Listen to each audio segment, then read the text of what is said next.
الرحیم۔ السلام علیکم ڈیئر اسٹوڈنٹس، ہم کلاس 5 کا سبق پڑھ رہے تھے سیرت طیبہ۔ آج ہم نے اس کا چیپٹر پڑھنا ہے، غزوہ بدر کے بارے میں ہم پڑھیں گے۔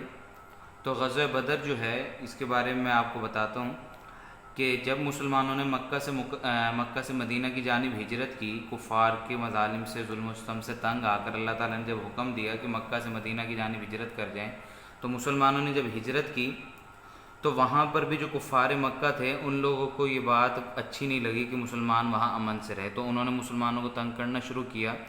تو اللہ تعالیٰ نے پھر مسلمانوں کو کفار سے لڑنے کی اجازت دے دی، یعنی جہاد کی اجازت دی۔ تو پہلا جو معرکہ ہوا جو حق اور باطل کے درمیان، اس کا نام جو ہے وہ غزوہ بدر ہی ہے۔ تو آج ہم نے غزوہ بدر کے بارے میں ہی پڑھنا ہے۔ اچھا، ایک چیز دیکھیں کہ غزوہ کسے کہتے ہیں، یعنی وہ جنگ جس کے اندر آپ صلی اللہ علیہ وآلہ وسلم خود شریکوں سے غزوہ بولتے ہیں، اور بدر چونکہ مقام کا نام تھا تو اس لیے اس کا نام غزوہ بدر کے نام سے مشہور ہو گیا، غزوہ بدر ہی رکھ دیا گیا۔ تو دیکھتے ہیں مسلمان کفار مکہ کے مظالم سے تنگ آ کر ہجرت کر کے مدینہ منورہ میں امن و سکون کی زندگی بسر کرنے لگے۔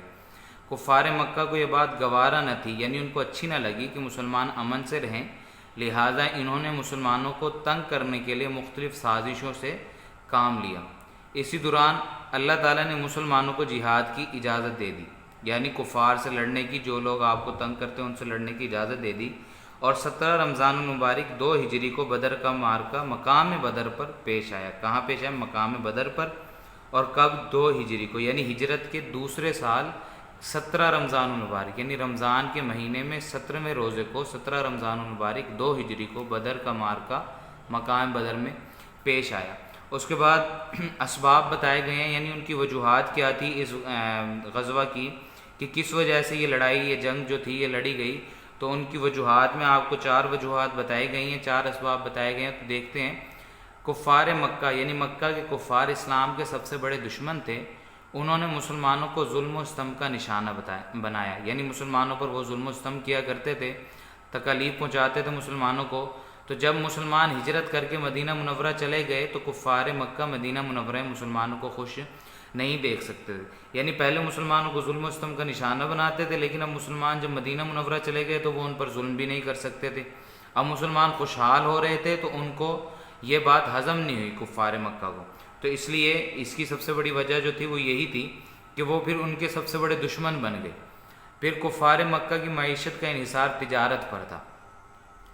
کفار مکہ کو خطرہ لاحق ہو گیا کہ اگر مسلمان طاقت میں آ گئے تو وہ ان کی تجارت کو نقصان پہنچائیں گے۔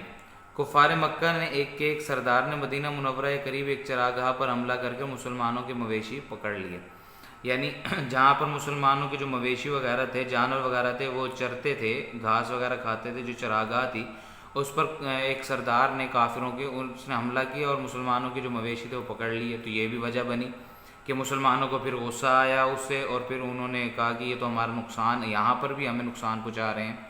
تو غزوہ بدر کی فوری وجہ ابو سفیان کا تجارتی قافلہ بنا، جو شام سے مال تجارت کے ساتھ واپس لوٹ رہا تھا، یعنی ابو سفیان جو تھا وہ جو کفار مکہ کا جو سردار تھا، سرداروں میں سے ایک تھا، وہ تجارت کر کے آ رہا تھا شام سے۔ تو جب یہ قافلہ مدینہ منورہ کے قریب پہنچا تو ابو سفیان کو خوف ہوا کہ کہیں مسلمان قافلے کو لوٹ نہ لیں، یعنی ہم نے پہلے ان کی چراگاہ پر حملہ کیا تو بدلے میں کہیں یہ بھی ہمارے قافلے پر حملہ نہ کر دیں۔ تو اس لیے اس نے مدد کے لیے مکہ پیغام بھیجا، اور اس پر 1000 کا لشکر مدینہ منورہ کی طرف مسلمانوں پر حملہ کے لیے روانہ ہو گیا۔ یعنی ایک تو وہ قافلہ تھا جو تجارت کر کے آ رہا تھا، تو اس قافلے کے علاوہ اس نے اپنا 1000 کا لشکر مدینہ منورہ سے حملے کے لیے، یعنی جنگ کرنے کے لیے، خالصتاً جنگ کے ارادے کے لیے اس نے بلوایا وہاں مدینہ منورہ سے کہ وہ مسلمانوں پر حملہ کریں تاکہ ہمارا جو تجارتی قافلہ ہے وہ محفوظ ہو جائے۔ اس کے بعد واقعات دیکھتے ہیں کہ رسول اللہ صلی اللہ علیہ وآلہ وسلم کو جب کفار مکہ کے لشکر کی آمد کی خبر ہوئی تو آپ صلی اللہ علیہ وسلم کفار کا راستہ روکنے کے لیے بدر کی طرف روانہ ہوئے۔ اس وقت آپ صلی اللہ علیہ وسلم کے ساتھ 313 مجاہدین تھے۔ یہ بھی پوچھ لیتے ہیں غزوہ بدر میں کتنے صحابہ نے شرکت کی؟ 313 صحابہ تھے، جن میں 82 مہاجرین اور باقی انصار تھے، یعنی 82 مہاجرین تھے، 313 میں سے 82 نکالتے جتنے بچیں گے وہ باقی سب کے آتے انصار تھے، یعنی جو مکہ میں مدینہ میں رہنے والے جو لوگ تھے جنہوں نے مہاجرین کی مدد کی وہ لوگ، اور مہاجرین جو ہجرت کر کے آئے تھے وہ 82 تھے۔ اسلامی لشکر کے پاس لڑنے کے لیے پورے ہتھیار نہیں تھے، یعنی وہ ساز و سامان سے بھی لیس نہیں تھے۔ مسلمانوں کے پاس کل 6 تلواریں تھیں۔ یہ پوچھ لیتے ہیں ایم سی کیوز میں کہ مسلمانوں کے پاس کتنی تلواریں، تو لوگ جو تھے صحابہ کرام وہ 313 تھے، لیکن ان کے پاس کل تلواریں صرف اور صرف 6 تھیں۔ سواری کے لیے 70 اونٹ اور 2 گھوڑے تھے۔ ان کے مقابلے میں کفار کا لشکر 1000 افراد پر مشتمل تھا، اور ان کے پاس 100 گھوڑے، 600 زرہیں اور سینکڑوں اونٹ تھے۔ تو ابھی یہ آپ نے صرف یہیں تک آپ نے یاد کرنا ہے، باقی جو ہاف جو چیپٹر رہ گیا وہ ہم کل پڑھیں گے، نیکسٹ جو ٹاپک ہم پڑھیں گے اس میں ہم اس کو کمپلیٹ کر لیں گے۔ تو یہاں پر جو واقعات کے اندر جو آپ کو اس پیراگراف میں جو یہ مجھے تعداد بتائی گئی ہے مسلمانوں کی، 313 مجاہدین تھے، اور مہاجرین کتنے تھے، انصار کتنے تھے، یہ بھی آپ کو یاد ہونا چاہیے، یہ ایم سی کیوز میں پوچھ لیتے ہیں۔ اسی طریقے سے مسلمانوں کے پاس کتنی تلواریں تھیں اور سواری کے لیے اونٹ اور گھوڑے کتنے تھے، یہ بھی آپ کو معلوم ہونا چاہیے، اور اس کے ساتھ ساتھ کفار کا لشکر کتنے افراد میں مشتمل تھا اور ان کے پاس ساز و سامان کتنا تھا، یہ بھی آپ کو معلوم ہونا چاہیے۔ تو آپ نے اس کو اچھے طریقے سے یاد کرنا ہے، اور یہ جو بھی سن وغیرہ ادھر دیا ہوا تھا 2 ہجری اور 17 رمضان المبارک کو یہ پیش آیا مارکا وغیرہ اور وجوہات، ان کو آپ نے اچھے طریقے سے یاد کرنا ہے۔ اور آپ کا ہوم ورک میں آپ نے اسباب کے 3 پوائنٹ لکھنے ہیں، فرسٹ 3 پوائنٹ آپ اسباب کے لکھیں گے۔ نیکسٹ لیکچر کے ساتھ پھر حاضر ہوں گے۔ اللہ حافظ۔